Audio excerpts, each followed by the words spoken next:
Friends, இன்றைக்கி நம்ம சேனலில் ஒரு லஞ்ச் பாக்ஸ் ரெசிபி தான் பண்ண போகிறோம். இது கத்திரிக்காயும் உருளைக்கிழங்கையும் வச்சு செய்கிறது ரொம்ப நல்லாயிருக்கும். பசங்களுக்கு இது மாதிரி செஞ்சு கொடுங்க. ரொம்ப சூப்பராகவே இருக்குது. இதுக்கு நான் பீட்ரூட் வடை செஞ்சுருக்கேன் சைட் டிஷ்க்காக. இது எப்படி செய்யலான்னு பார்க்கலாம் வாங்க. கடாயில் கொஞ்சம் தாராளமாகவே எண்ணெய் ஊற்றிக்கலாம். உங்களுக்கு விருப்பப்பட்டால் நெய் கூட ஊற்றிக்கலாம். ஒரு 4 டேபிள் ஸ்பூன் ஊற்றிட்டு அதில் கடுகு ஒரு அரை ஸ்பூன், அது நல்லா பொரிஞ்சதுக்கப்புறம்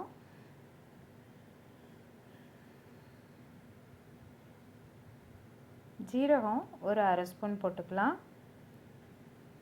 இதுக்கு பட்டை கிராம்பெல்லாம் தேவையில்லை. அது மாதிரி செய்கிறதும் ஒரு மெத்தட் இருக்குது, அப்படியும் செய்யலாம். இது பட்டை கிராம்பு இல்லாமல் ரொம்ப ஈஸியாக வீட்டில் இருக்கிறத வச்சு செய்யலாம்.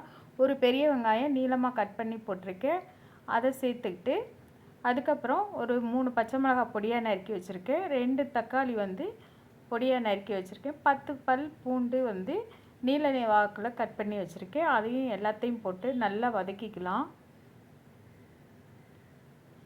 இதை நல்லா வதங்கணும். அதோட நான் பெரிய உருளைக்கிழங்க க்யூபாக கட் பண்ணி வச்சுருக்கேன், அதையும் போட்டு நல்லா வதக்கி எடுத்துக்கலாம்.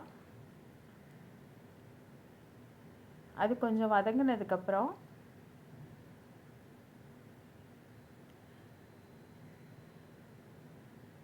நம்ம இதுக்கு தேவையான அளவு உப்பு போட்டு நல்லா கலந்து விட்டுட்டு வதக்கி விடலாம். இது ரொம்ப ஈஸியாக செஞ்சிடலாம். காலையில் அவசரமாக செய்கிறது இந்த மாதிரி செஞ்சு நீங்கள் கொடுத்துக்கலாம். அதோட நான் 3 பெரிய கத்திரிக்காயை நீல வாக்கில் கட் பண்ணி வச்சுருக்கேன். இது வெள்ளை கத்திரிக்காய். இந்த வெள்ளை கத்திரிக்காய் ரொம்பவே நல்லா இருக்குது இந்த மாதிரி ரைஸ் பண்ணுறதுக்கு. இதுக்கு தேவையான அளவு கொஞ்சமாக மஞ்சத்தூள் போட்டுட்டு அதோட நம்ம குழம்பு மிளகாத்தூள் போட்டுக்கலாம். அப்படி குழம்பு மிளகாத்தூள் இல்லைன்னா நீங்கள் மிளகாத்தூள் அரை ஸ்பூன், மல்லித்தூள் 1 ஸ்பூன் போட்டுக்கலாம். இப்போ நல்லா வதக்கி விட்டுக்கணும். இதுக்கு தண்ணி ஊற்றாதீங்க இப்போதைக்கு. இது நல்லா வதங்கி வரட்டும். வதங்கி சுருண்டு வரும் கத்திரிக்காய். அப்பப்போ நல்லா வதக்கி விட்டுக்கோங்க, நல்லா கிளறி விட்டுக்கோங்க. இந்த ஸ்டேஜில் நீங்கள் உப்பு கூட சரியாக இருக்கான்னு பார்த்துக்கோங்க. இப்போ மூடி போட்டு வேக வச்சுக்கலாம். மூடி போட்டு வேக வச்சா கொஞ்சம் தண்ணி விடும், அதுலேயே இந்த காய் வெந்துடும். இப்போ பாருங்கள், முன்னாடியோடு இப்போ கொஞ்சம் சுருங்கி இருக்குது கத்திரிக்காயெல்லாம். திரும்பவும் மூடி போட்டு நல்லா வேக வச்சு எடுத்துக்கோங்க. அடுப்பை கொஞ்சம் மீடியத்திலே வச்சு வேக விடுங்க, இல்லைன்னா அடி பிடிச்சிரும். இந்த பாருங்கள், லைட்டாக தண்ணி விட்டுருக்கு. இப்போ கொத்தமல்லி தலையை தூவி நல்லா கிளறி விடலாம்.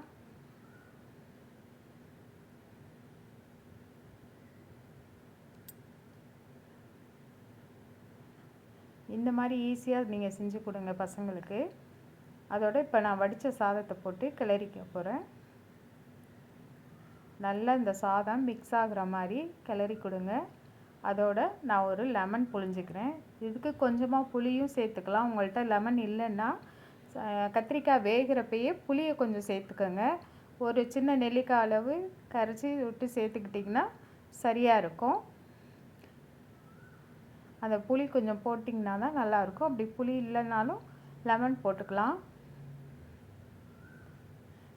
இப்போ நான் டேஸ்ட் பண்ணி பார்க்குறேன். ரொம்ப சூப்பராக இருக்குது. அதுக்கு நான் பீட்ரூட் வடை தான் சைட் டிஷ் பண்ணுறேன். அதோடு வச்சு சாப்பிட ரொம்ப நல்லா இருக்குது. நீங்களும் இது மாதிரி செஞ்சு பாருங்கள். நன்றி.